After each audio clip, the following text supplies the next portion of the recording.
Por isso peço aos amados que abram suas Bíblias em João, capítulo 10, versos 22 a seguir.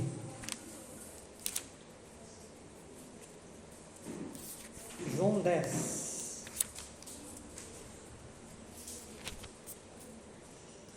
versos 22 a seguir.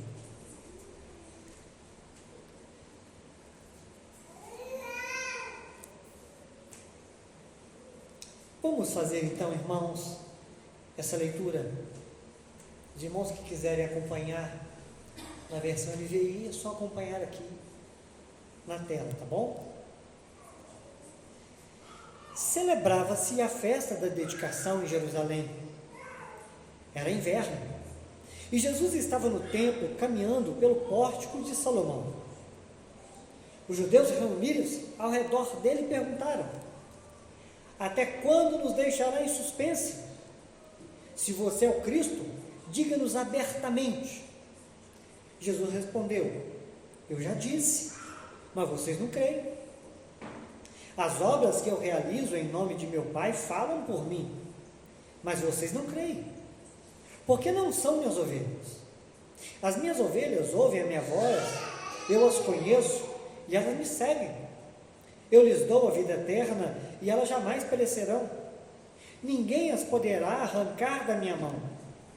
Meu Pai, que as deu para mim, é o maior do que todos.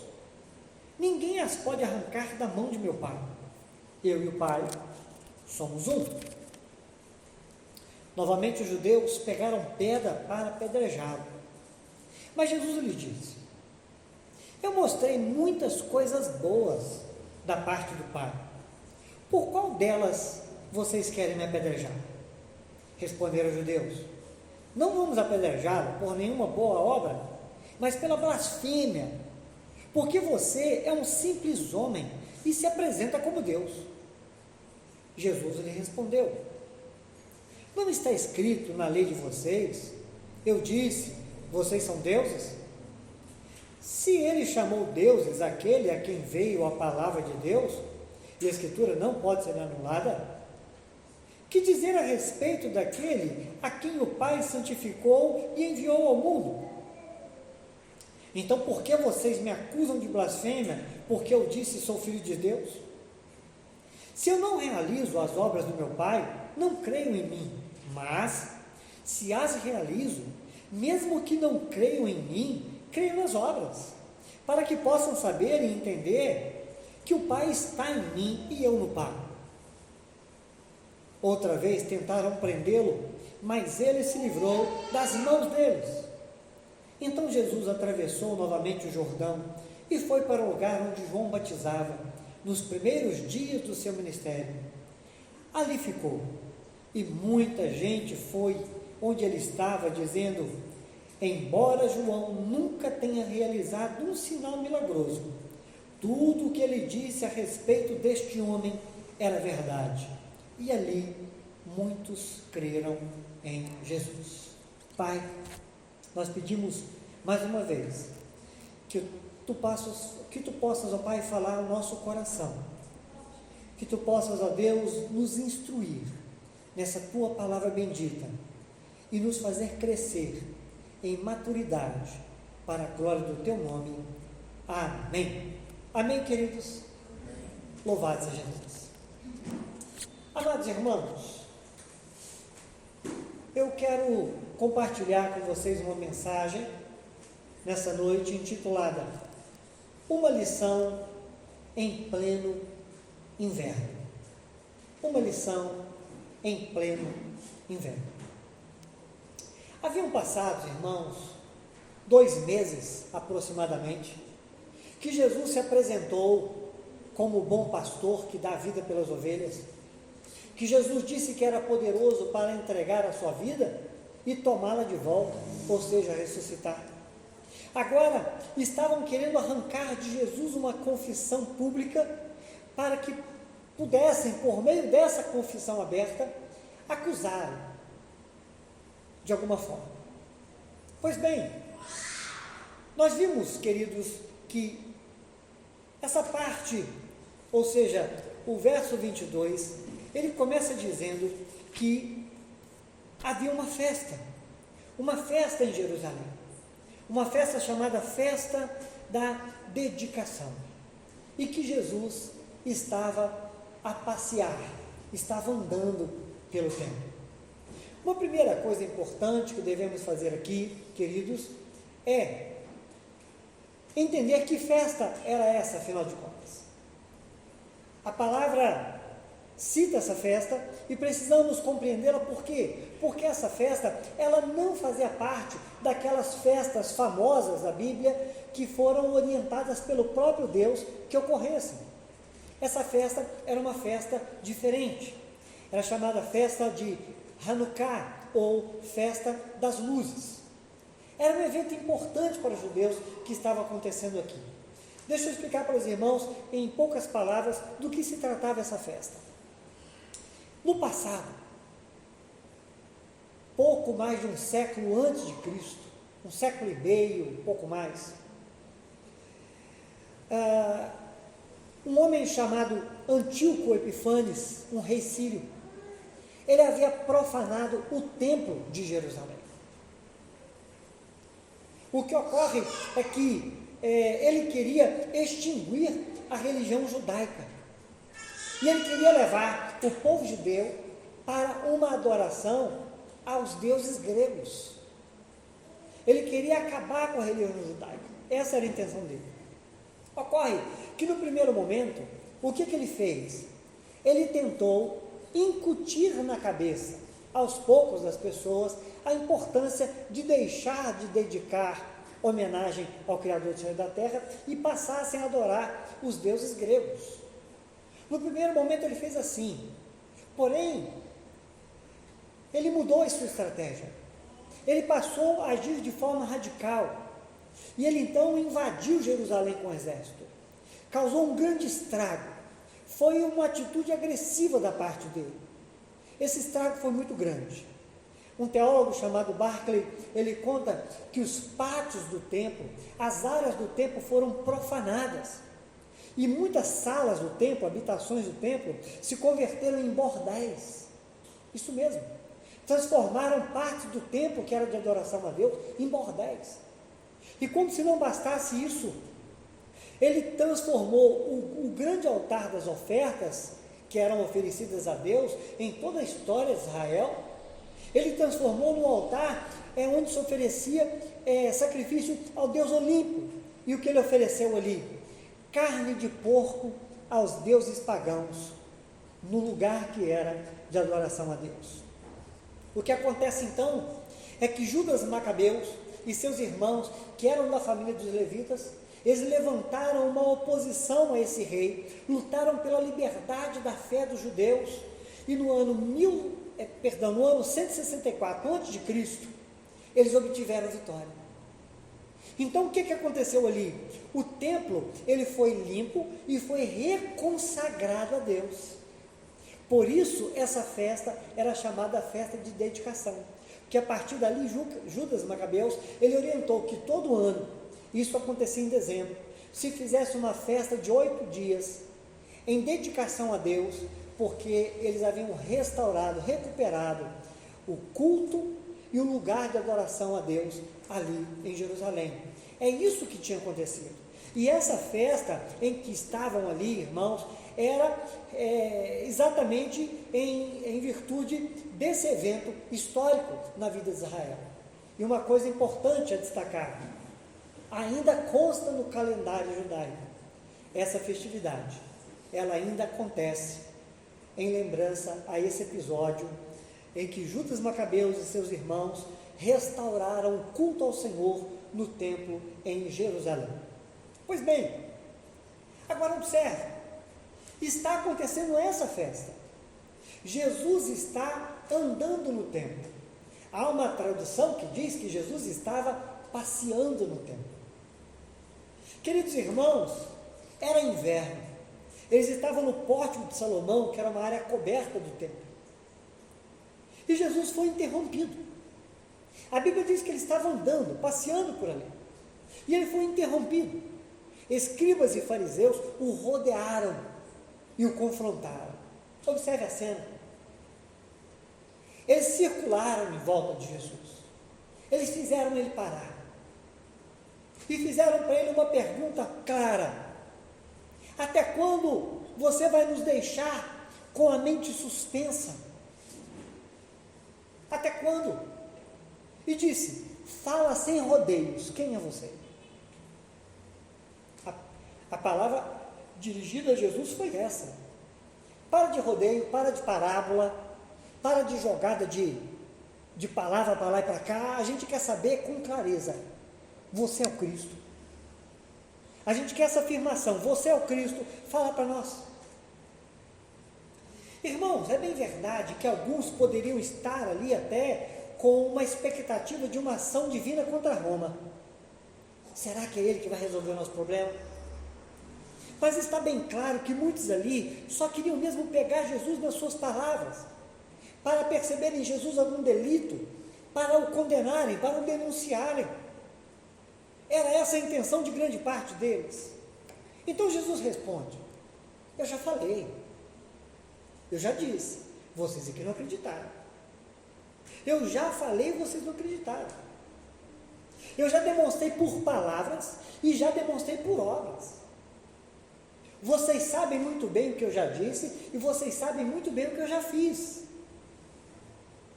Só que vocês se recusam a crer. O que acontece aqui, irmãos, que não faltava informação. As informações eram claras. Entre os versos 24 e 27 ocorre esse diálogo. As informações eram muito claras. E eles sabiam muito bem que Isaías havia profetizado. No capítulo 35, versos 5 e 6, Isaías profetizou sobre Jesus e sua obra. Ele disse sobre a vinda do Messias: então se abrirão os olhos dos cegos e se desimpedirão os ouvidos dos surdos, os coxos saltarão como cervos e a língua dos mudos cantará. O profeta já havia dito: olha, quando o Messias chegar, algumas coisas vão acontecer, são sinais, vocês devem saber que é ele.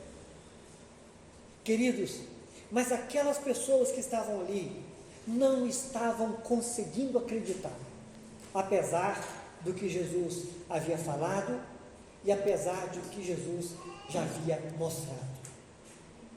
Mas acontece uma coisa: Jesus, ele agora vai falar para ele o motivo pelo qual eles não estavam crendo.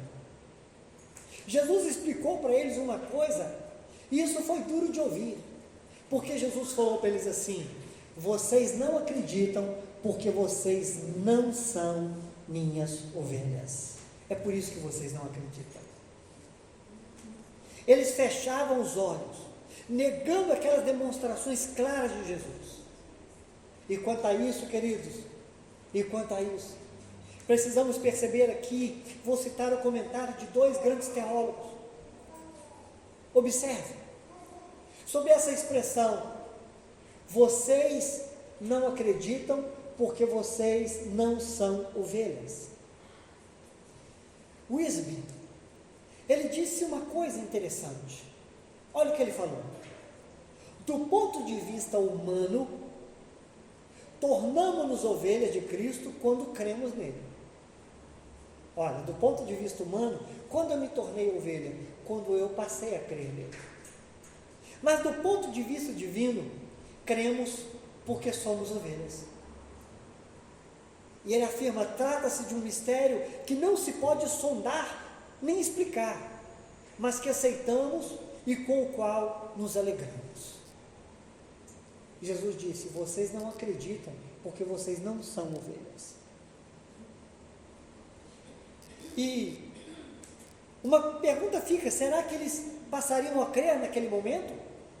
Se eles parassem para abrir o coração? Sobre isso, outro teólogo disse, chama-se Henriques, ele ponderou: responsabilidade humana de um lado, predestinação divina do outro. Negar qualquer uma das duas é tolice. É um ponto que não dá para a nossa mente entender. Mas a Bíblia deixa muito claro que há uma predestinação, mas também deixa muito claro que há uma responsabilidade humana. Pois bem, o fato, irmãos, é que seja alcançado pela graça, ao ser alcançado pela graça, que é o agir do Espírito Santo da palavra, todo pecador está cego. Antes de ser alcançado pela graça, todo pecador está cego contra as realidades espirituais. Mas quando se converte, descobre: fui escolhido antes da fundação do mundo. As ovelhas ouvem e seguem. Jesus então dá a eles essa palavra: vocês não acreditam porque vocês não são. E sem desejar agradá-los, Jesus conta para eles o seguinte: olha, eu tenho ovelhas. Essas ovelhas escutam a minha voz. E essas ovelhas, eu as conheço. E tem outra coisa, elas me seguem. Eles ficaram olhando para Jesus. Porque seguir a Jesus e acreditar em Jesus era algo que eles não estavam dispostos a fazer. Eles queriam matá-lo. Eles não queriam segui-lo. Eles não queriam crer nele. Eles queriam fazê-lo desacreditado naquele momento. Pois bem, e para completar agora, Jesus fala para eles de uma segurança. A segurança das ovelhas. Agora eu queria que você imaginasse a cena. Imagine a cena. Jesus rodeado por homens que poderiam prejudicá-lo mortalmente. Jesus sozinho, rodeado de homens que poderiam prejudicá-lo mortalmente.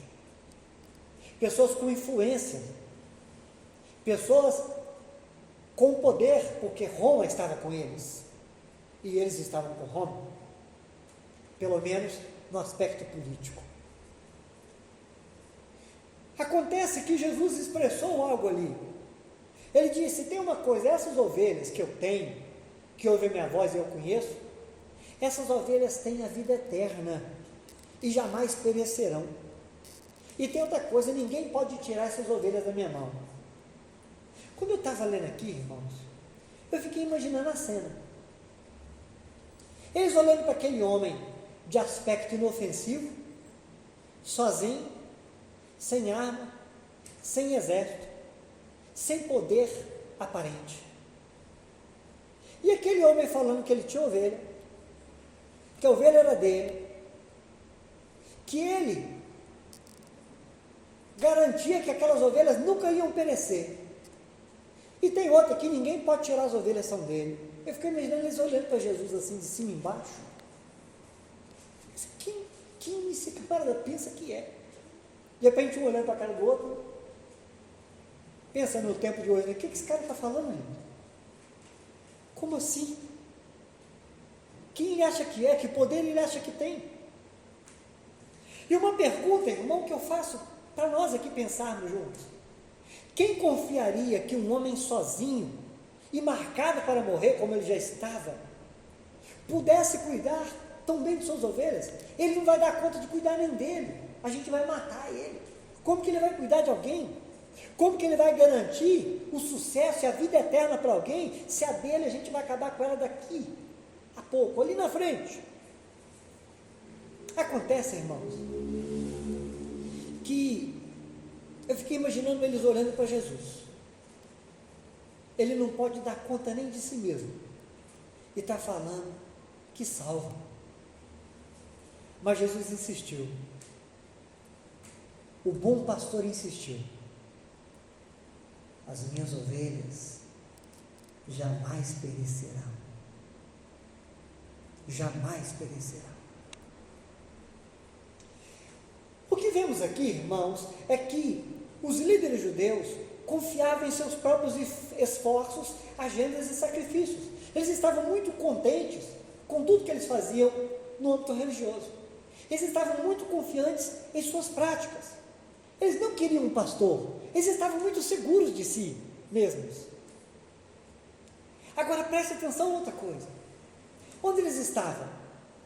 Eles estavam no templo. Eles coordenavam tudo no templo. O templo era tecnicamente deles. Eles eram ali os donos da verdade. Eles tinham o domínio do templo, eles organizavam a festa, eles controlavam tudo. E Roma ainda dava autonomia para que eles pudessem soldados para proteger o lugar. Ora, estava tudo bem.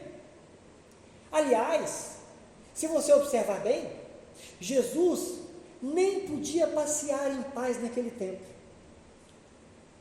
Nem passear em paz Jesus podia, como estava andando ali, o interromperam.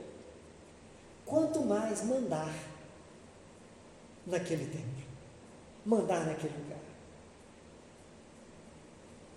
Ou seja, eles tinham o controle do templo, mas eles não comungavam com o Senhor do templo.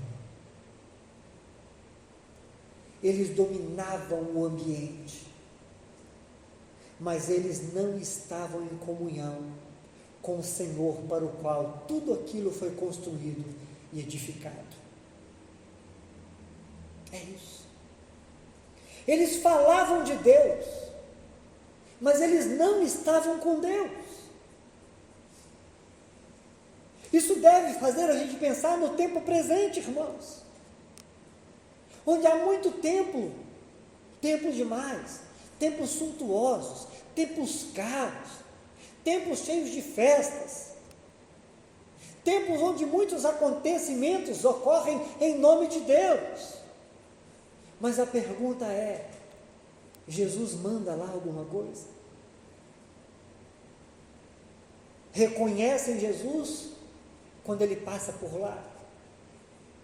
Jesus pode entrar? A verdade dita lá é uma verdade coerente com aquele que criou os céus e a terra?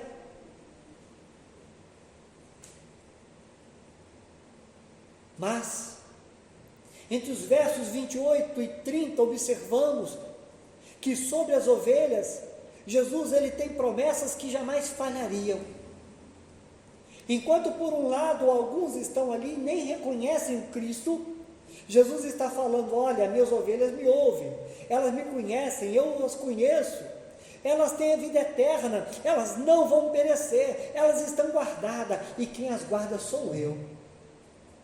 E quem as guarda sou eu. Significa, queridos, uma palavra para mim e para você nessa noite: ninguém pode separar dele aqueles que ele comprou com seu próprio sangue. Ele comprou, pagou caro, e é dele. Felizes são aqueles que foram resgatados por esse alto preço. Pois bem, nós podemos até temer, irmãos, muitas coisas nessa vida. Há muito mal nessa vida. Há muita coisa ruim. Há muita maldade. Há muitos riscos, e riscos reais. Aliás, a palavra de Deus disse, o apóstolo Pedro escreveu, que o diabo, o nosso adversário, ele anda em redor, bramando como leão, buscando a quem possa tragar. A Bíblia não esconde de nós, irmãos, os riscos que existem, são reais. Riscos que podem vir das mãos de homens ímpios, cruéis, riscos que podem vir diretamente de uma ação maligna daquele que está ao nosso derredor querendo nos devorar, o inimigo de nossas almas. São riscos reais. Há realmente muita coisa nesse mundo e devemos sim viver preocupados, porém preocupados no sentido de sermos zelosos, mas sempre descansados e confiados na mão daquele que é todo-poderoso. Porque Jesus disse: nada pode, nada mesmo, nada pode nos arrebatar de suas mãos. E quando ele fala de arrebatar das mãos dele, arrebatar significa, irmão, tomar usando força.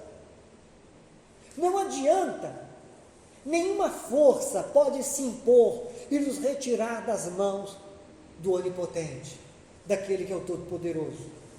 Nós somos guardados e temos segurança eterna em Jesus, o nosso Senhor. Aliás, os verdadeiramente convertidos podem até fazer como o filho pródigo, na parada. Podem sair, bater a cabeça por aí, deixar a casa do Pai, mas não suportarão a ausência do Pai. Não suportarão a distância do Pai. Cairão em si e retornarão para o lar e encontrarão o Pai com braços abertos. É bom lembrar que quando Jesus está falando de ovelha aqui, ele está se referindo às ovelhas que ele conhece. Isso não se aplica a falsos irmãos, a falsos cristãos e nem a falsos profetas, que apesar de muitas boas obras e prodígios que podem praticar, não entrarão no reino de Deus, como o próprio Jesus disse em Mateus 7, aqueles que dirão a ele: Senhor, em teu nome fizemos muitas coisas, e Jesus dirá abertamente: eu não vos conheço. Observe isso, ele disse em João: eu conheço as minhas ovelhas. Mas alguns que realizam muitas coisas, Jesus vai dizer a eles abertamente: eu não vos conheço, porque não são minhas ovelhas. Pois bem, Jesus já havia dito que desceu do céu, já havia dito que existia antes de Abraão existir, mas agora ele vai dizer: eu e o Pai somos um, em essência, ou seja, eu sou Deus, eu e o Pai somos um. Ele não poderia mentir sobre a sua identidade: eu sou Deus. E aí, de imediato, entenderam essa afirmação de Jesus e pegaram pedras para apedrejar. Mas Jesus, a partir do verso 31, ele vai interrogar os religiosos no templo. Pegaram pedras e Jesus fez uma pergunta muito importante. Eu imagino Jesus olhando para eles. Não dá para saber se Jesus passou a mão na boca, passou a mão na cabeça, que gesto que ele fez, como que ele se movimentou, se botou a mão no bolso. Não dá para saber. Se ele inclinou o pescoço, não dá para saber. Mas o fato é que Jesus fez uma pergunta. Ele falou: olha, eu mostrei para vocês muita coisa boa da parte de Deus que eu realizei. A pergunta é: por qual das minhas boas obras vocês estão querendo me apedrejar? Me explica. Eles disseram: não é pelas obras. Agora já, já não estão questionando mais o sábado, as obras que Jesus fez no sábado. Eles estão dizendo agora: nós queremos te apedrejar e vamos te apedrejar. Fizeram uma afirmação: nós vamos te apedrejar, porque você blasfemou ao dizer que você é Deus. Aí Jesus ele pega aqui e faz uma argumentação, utilizando o Salmo 82, verso 6. Jesus mostrou para eles um versículo, escrito por Asaf, inspirado por Deus, onde o texto se refere aos juízes da terra como deuses, com letra minúscula. Com letra minúscula. Por quê? Esses deuses, entre aspas, haviam recebido e transmitiam a palavra de Deus, por isso eles foram mencionados no Salmo 82, verso 6, como deuses. Então Jesus fala: olha, em outras palavras, vocês vão querer apedrejar Asaf? Vocês vão querer apedrejar o próprio Deus? Porque está escrito na lei de vocês, que vocês consideram a Escritura, e de fato está escrito lá, que homens foram chamados de deuses. Então Jesus ele faz essa pergunta para pegá-los na forma que eles estavam julgando aquela situação. E agora, irmãos, pensamos: por que apedrejar Jesus por motivo de blasfêmia, se ele é o verbo vivo? Então, nesse momento, Jesus vai responder para eles a pergunta que eles fizeram lá atrás, que rodaram ele para perguntar: vem cá, fala de uma vez por todas, sem rodeio, sem parábola, você é o Cristo. Jesus vai afirmar: eu sou o consagrado de Deus, eu sou ungido, eu sou o enviado do céu para estar aqui, eu estou numa missão, eu sou Deus e eu estou aqui. E tem outra coisa: se vocês não creram no que eu estou falando, no mínimo vocês deveriam crer na obra, porque vocês não podem negar a obra que eu fiz. Eu já fiz cego enxergar, eu já fiz paralítico andar, eu já transformei água em vinho, e muitos outros milagres, irmãos, que estão mencionados nos outros evangelhos, que Jesus já tinha feito até aquele momento. Como vocês podem duvidar diante desses fatos? Jesus coloca para eles: pelas obras que eu fiz, creiam que eu e o Pai somos um. Lembra que em alguns momentos, versículos anteriores, isso foi colocado entre eles mesmos: olha, por acaso, quem poderia dar vista ao cego, senão Deus? Só Deus pode fazer isso. Então Jesus agora reivindica mais uma vez essa palavra, diz: olha, creiam pelas obras. Já que vocês não creem pela mensagem, vocês não podem duvidar, vocês não podem negar o que vocês viram e sabem que aconteceu entre vocês. Mas aí, irmãos, quiseram pegar Jesus mais uma vez, quiseram prendê-lo, mas diz a Bíblia que Jesus escapou. Não era a sua hora.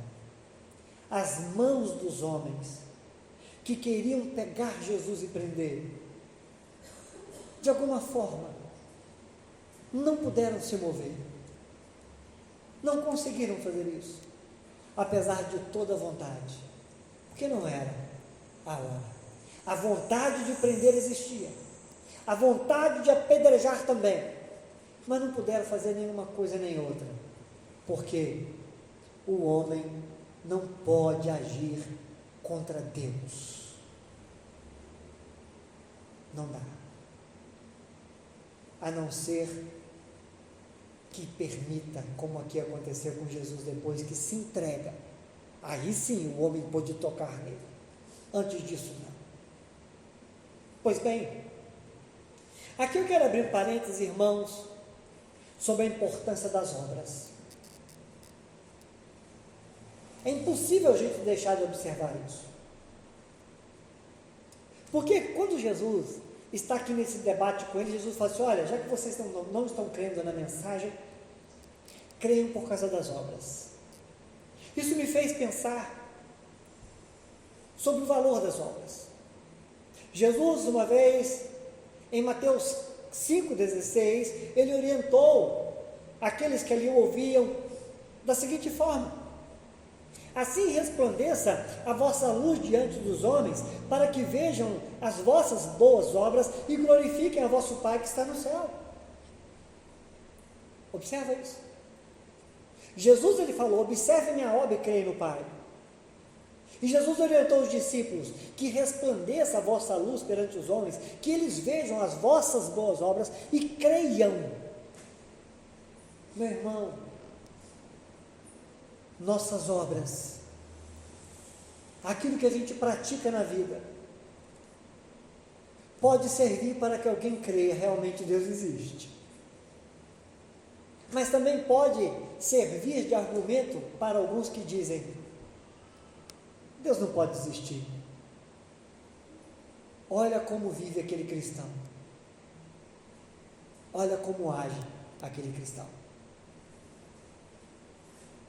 Aí vira pedra de tropeço.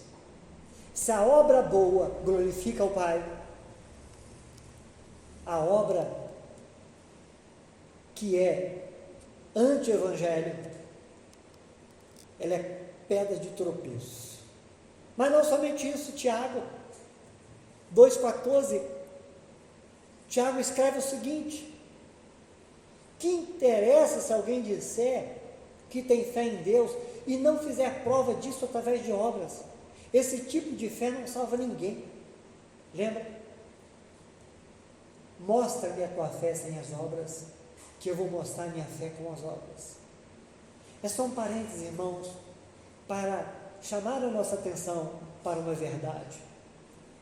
Jesus disse para aqueles homens: acreditem que eu sou do Pai, que eu vim do Pai, melhor dizendo. Acreditem que eu e o Pai somos um, por causa das obras. E Jesus diz que nós devemos testemunhar através de nossas obras. E Tiago reforça que devemos também mostrar as nossas obras como fruto da nossa fé. Fechando esse parênteses, irmãos, a Bíblia nos conta, verso 40 e 41, que acontece uma coisa interessante. Jesus, ele deixa Jerusalém.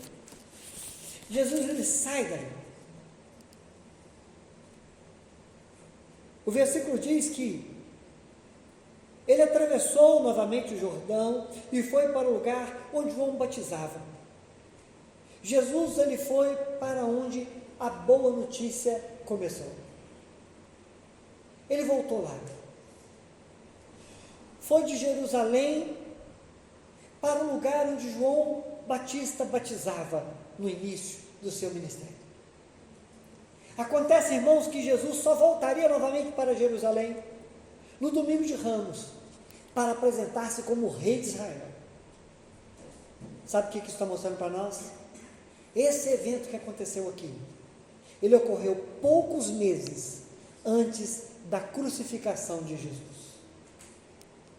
E a Bíblia conta que muitos o procuraram ali onde ele estava, curiosos, ovelhas e falsas ovelhas. Mas muitos creram, não todos, mas muitos creram em Jesus, ali onde ele estava, falando mais uma vez a boa notícia.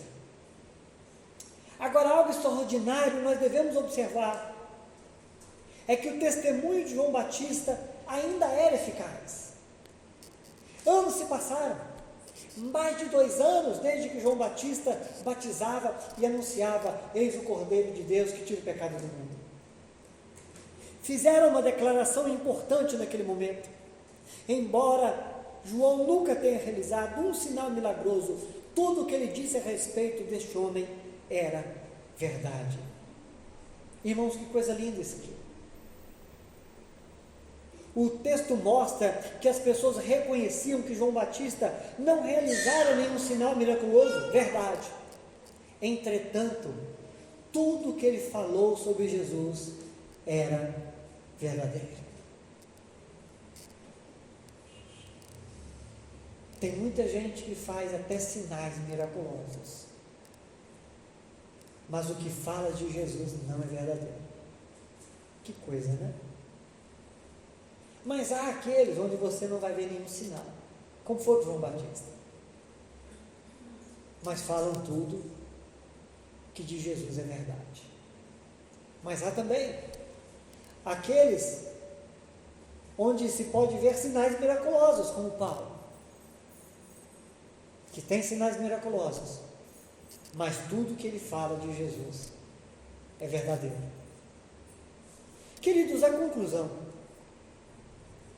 que devemos tirar desse trecho, desse evangelho, é que Jesus estava criticando a incredulidade de pessoas que já tinham visto sinais suficientes para crerem, mas que por arrogância não creram, não acreditavam, negavam.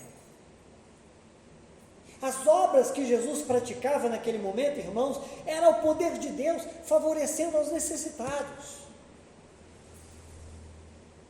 Mas olha só que ironia. Eles acusaram Jesus de blasfêmia porque disseram que Jesus havia se feito Deus. Observe isso. Você blasfemou porque você está dizendo que é Deus, sendo que na verdade eles não tinham entendido que Jesus era o Deus que tinha se feito homem. Eles acusavam Jesus de blasfêmia porque Jesus tinha dito que era Deus,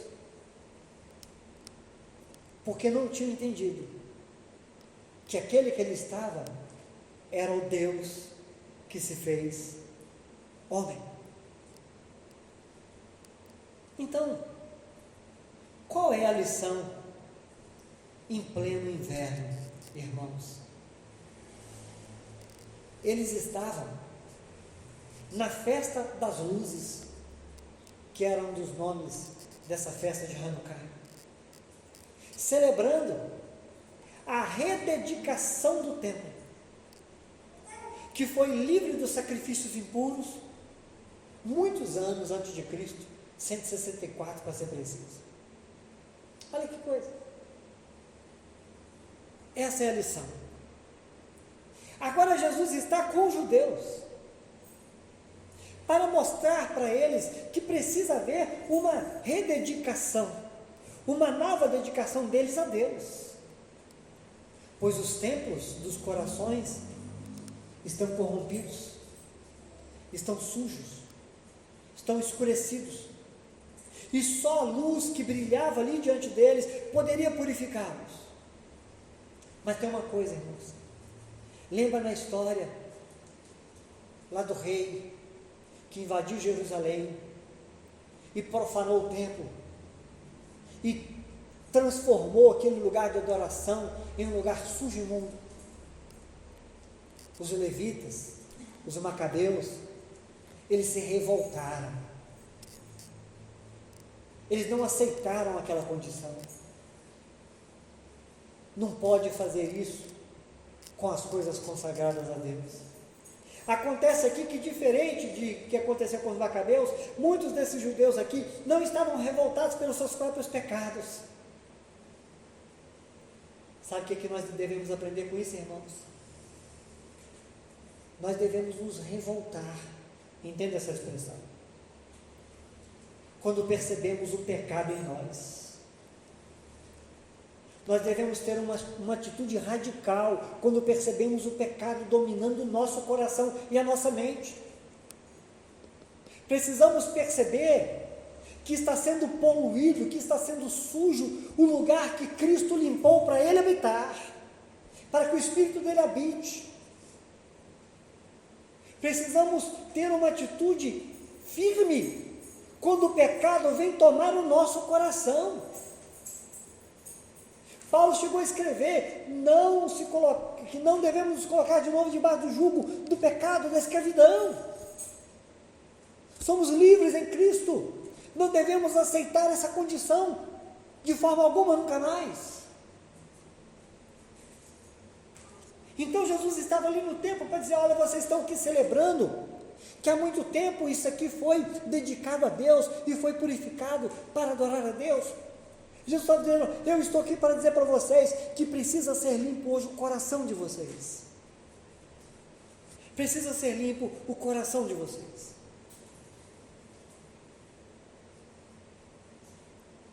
Agora, quantas ovelhas? Precisamos lembrar uma coisa aqui, meus irmãos. Vocês notaram que no versículo 22, Jesus estava andando, passeando pelo templo? Olha só que coisa interessante. Hoje, Ele fez de você um templo, para que você seja habitado. Somos templo, e o Espírito Santo de Deus tem ciúme de nós.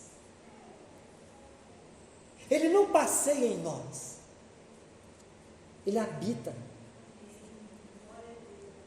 O bom pastor nos pastoreia e nos guardará até o fim. E aí, meu irmão, que isso lhe sirva de consolo nessa noite. Seja qual for a sua dor, Ele está contigo. Ele não vai te abandonar no caminho. E para encerrar, um versículo que traz para mim e trará para você uma grande tranquilidade. Salmo 121:4. É certo que não cochila e nem dorme o guarda de Israel. Aquele que disse, que ninguém pode arrebatar você da mão dele, não dorme nem cochila. Ele é o Todo-Poderoso presente na sua vida.